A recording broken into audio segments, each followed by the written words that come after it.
మనం ఏదైనా chess board తీసుకుంటే అందులో డిఫరెంట్ టైప్స్ ఆఫ్ కాయిన్స్ అనేవి ఉంటాయి, లైక్ కింగ్స్, క్వీన్స్, బిషప్స్ అని. ఇవన్నీ ఏవి కాకుండా మన దగ్గర ఓన్లీ 2 కాయిన్స్ అనేవి ఉన్నాయి అనుకోండి, లైక్ 0 sin 1. ఇప్పుడు ఈ యొక్క చెస్ బోర్డ్ లో ఏ విధంగా అయితే ఆల్టర్నేట్ కలర్స్ అనేవి ఉంటాయో లైక్ వైట్ అండ్ బ్లాక్, ఇదే విధంగా మనం కూడా ఈ యొక్క 0 sin 1s అనేది యూజ్ చేసి ఆల్టర్నేట్ ట్రయాంగులర్ ప్యాటర్న్ అనేది ప్రింట్ అనేది చేయబోతున్నాం అనమాట. సో ఈ యొక్క ఆల్టర్నేట్ ట్రయాంగులర్ ప్యాటర్న్ సంబంధించిన లాజిక్ అనేది నీకు ఆల్రెడీ వస్తే ఇప్పుడే ఆ యొక్క లాజిక్ అనేది కామెంట్ బాక్స్ లో అయితే రాయు. సో ఫస్ట్ మనం ఏ యొక్క ట్రయాంగులర్ ప్యాటర్న్ ఇచ్చినా అందులో నెంబర్ ఆఫ్ రోస్ అనేది మనం అయితే ఫైండ్ అవుట్ చేయాలన్నమాట.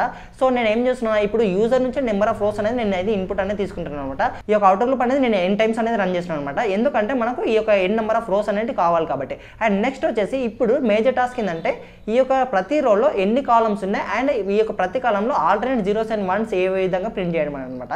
సో ఇప్పుడు చూసుకుంటే మనకు ఫస్ట్ రోలో 1 కాలమ్ అండ్ సెకండ్ రోలో 2 కాలమ్స్ అండ్ థర్డ్ రోలో 3 కాలమ్స్, ఈ విధంగా మనకు ప్రతి రోలో ఈక్వల్ నెంబర్ ఆఫ్ కాలమ్స్ అనేవి ఉన్నాయన్నమాట. సో ఈ యొక్క ఇన్నర్ లూప్ అనేది j ≤ i అంటే ఈ j వాల్యూ i కి ఈక్వల్ అయ్యే వరకు మనం అయితే రన్ అనేది చేస్తున్నాము. అండ్ నెక్స్ట్ వచ్చేసి ఇప్పుడు ఈ యొక్క 0s and 1s ఈ విధంగా ఆల్టర్నేట్ ప్రింట్ చేయాలంటే సపోజ్ మనం ఈ యొక్క ఫస్ట్ రోల్ ఉన్నాం అనుకోండి. సో ఫస్ట్ రోల్ ఉన్నప్పుడు మనకు ఓన్లీ 1 కాలమ్ ఉంటుంది కాబట్టి 1 + 1 అంటే ఏమవుతుంది, i + 1 ఎంత, 1 + 1 మాడ్యులో డివిజన్ విత్ 2 అంటే మనకు ఆన్సర్ అనేది 0 అవుతుంది. సో మనకు 0 అనేది ప్రింట్ అవుతుంది. సపోజ్ మనం ఒకవేళ సెకండ్ రోలో ఉన్నాం అనుకోండి, అప్పుడు i వాల్యూ 2 అవుతుంది అండ్ j వాల్యూ 3 అవుతుంది. అంటే 2 + 1 ఎంత, 3 మాడ్యులో డివిజన్ విత్ 2 మనకు రిమైండర్ 1 వస్తుంది. సో ఇక్కడ మనకైతే 1 అనేది ప్రింట్ అవుతుంది. సో ఈ విధంగా అయితే మనం ఆల్రెడీ 0s and 1s అనేది ప్రింట్ చేస్తాం అనమాట.